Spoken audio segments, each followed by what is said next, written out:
I know, I'm taking a video.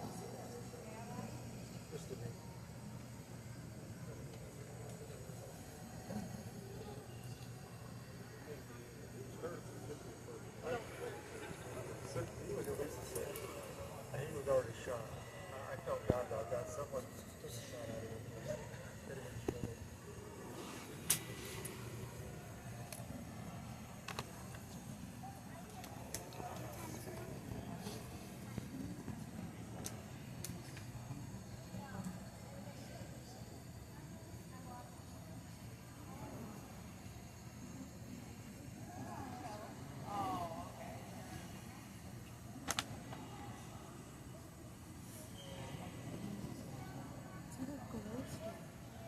That looks so cool, I love that.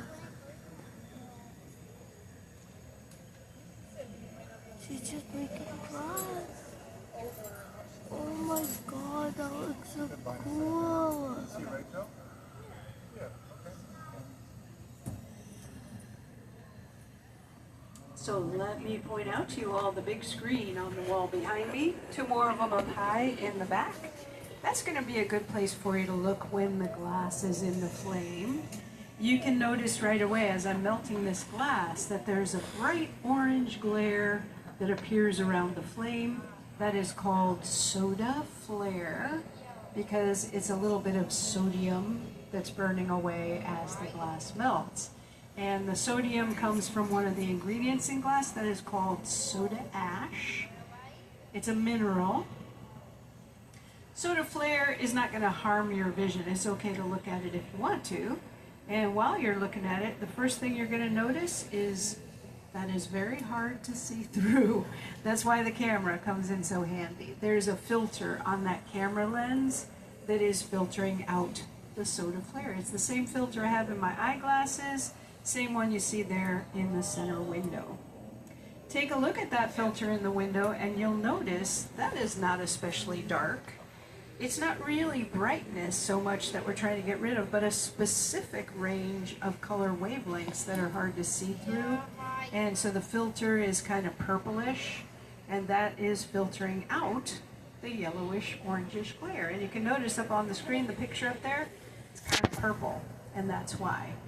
So when the glass is in the flame, you will get a clearer view of it by looking up at the screen. That's kind of the key though. Sometimes the glass is in the flame and sometimes it's not going to be in the flame. So you'll be able to just pick and choose your best view as we go along. You can look through any of the windows of the booth. And that means if you like a very close-up view, you are welcome to come right up next to me on either side. If you're sitting where you can see through that center window, that's an option for you. And if you're looking up at the screen, your view is filtered and also magnified, which is good because I'm going to do some pretty delicate detail work here. So, welcome to the flame working area. My name's Caitlin. I'm going to make a little sculpture of a fox this morning.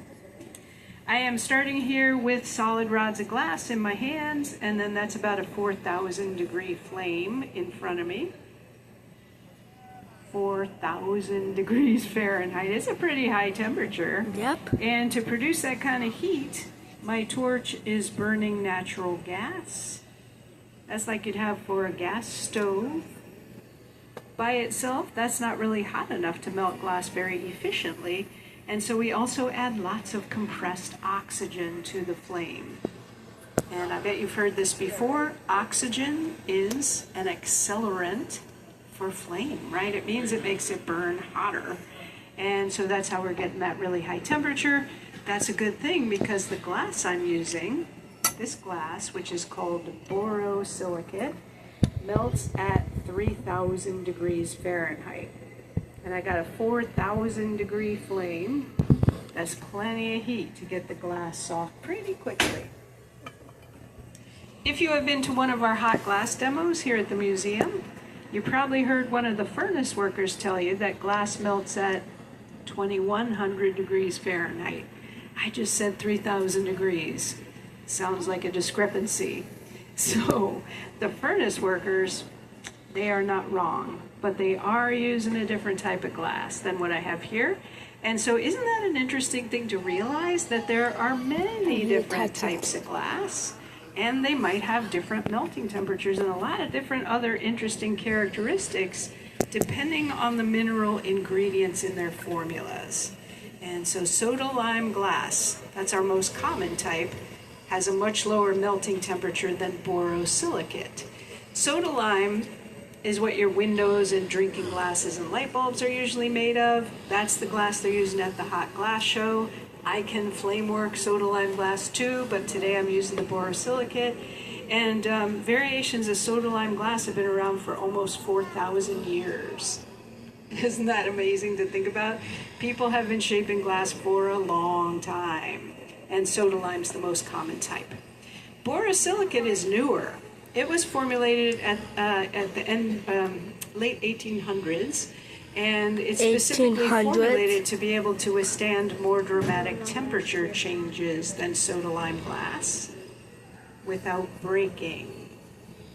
You can imagine that is a very useful glass. So it's used for things like scientific laboratory equipment. You might find test tubes and beakers made of it, coffee pots, baking dishes. Any place where glass needs to withstand extreme temperature shifts, borosilicate's a good option.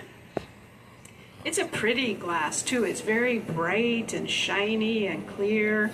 It's the ingredients in the formula that make it so clear and bright, but that's not what it's formulated for. It's formulated for particular strengths, but it happens to be very pretty. And so over time, it's become pretty common to use this glass to make decorative objects as well as functional equipment. One of the other useful things that the oxygen is doing in this situation, besides